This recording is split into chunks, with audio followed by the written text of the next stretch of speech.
भाद्रपद के महीने की जो शुक्ल पक्ष की चतुर्थी की कथा है, विनायक चतुर्थी की, वह मैं आपको इस वीडियो में सुनाऊंगी।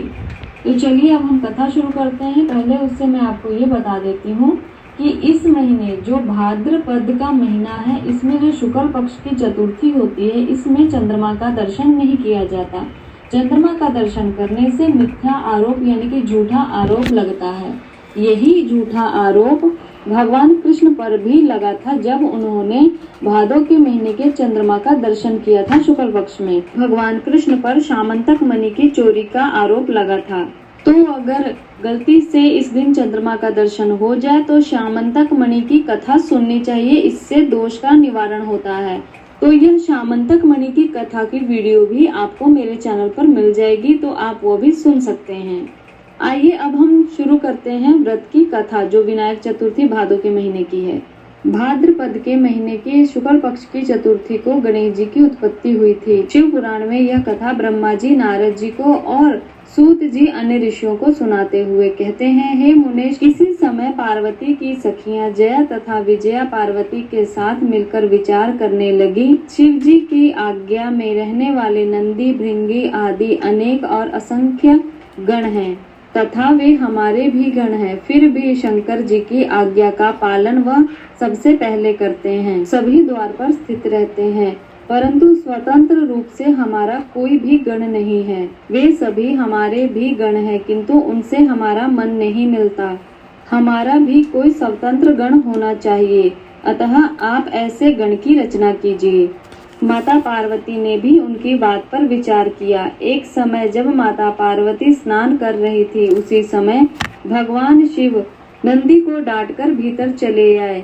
शिव जी को अंदर आया देख स्नान करती हुई माँ पार्वती लज्जित हो गई और उस समय अत्यंत कौतुक से युक्त पार्वती जी को सखियों द्वारा कहा गया वह वचन अत्यंत हितकारी तथा सुखदायक प्रतीत हुआ।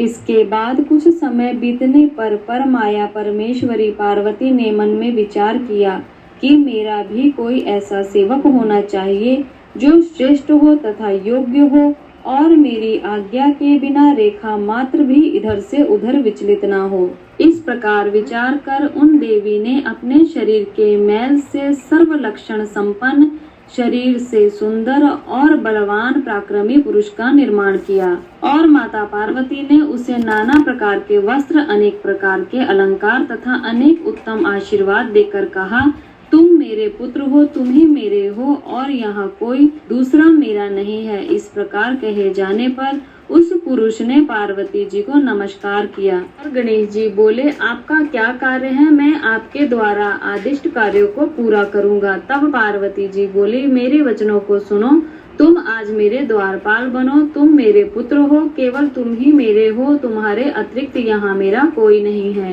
हे पुत्र, मेरी आज्ञा के बिना कोई भी मेरे घर के भीतर किसी प्रकार हट से भी न जाने पाए। और उस पुत्र को एक अत्यंत दृढ़ लाठी प्रदान की और पार्वती जी ने अपने उस पुत्र का मुख चूमकर उसका आलिंगन करके हाथ में लाठी लिए हुए उन गणेश जी को द्वार पर नियुक्त कर दिया और अपनी सखियों के साथ अंदर स्नान करने लगी। उसी समय भगवान शंकर भीतर जाने के लिए वहां पर आए। तभी गणेश जी ने उनको रोका और वहां पर बहुत प्रकार से वाद विवाद और युद्ध हुआ। वहां पर सभी देवी देवता उपस्थित हो गए और वहां पर भयंकर युद्ध हुआ।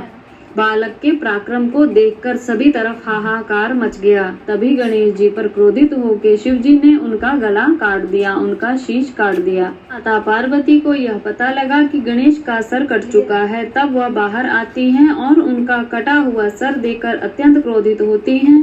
देवी पार्वती क्रोध के कारण अपनी सभी शक्तियों को युद्ध का आदेश देती हैं और उस समय वहां पर बड़ा भयंकर क्रोध करते हुए सबका संहार करने लगती हैं। जहाँ जहाँ दृष्टि जाती वहाँ वहाँ केवल माता की शक्तियाँ ही दिखाई देती थीं।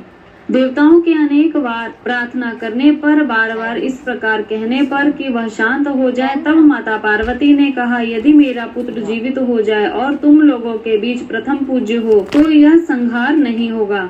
सभी ने इस बात को स्वीकार किया और शिवजी की आज्ञा पाकर देवता लोग उत्तर दिशा की ओर गए। वहां पर उन्हें एक हाथी मिला जिसका सर उन्होंने गणेश जी के धड़ पर लगा दिया और गणेश जी जीवित हो गए और उन्हें प्रथम पूज्य का आशीर्वाद प्राप्त हुआ।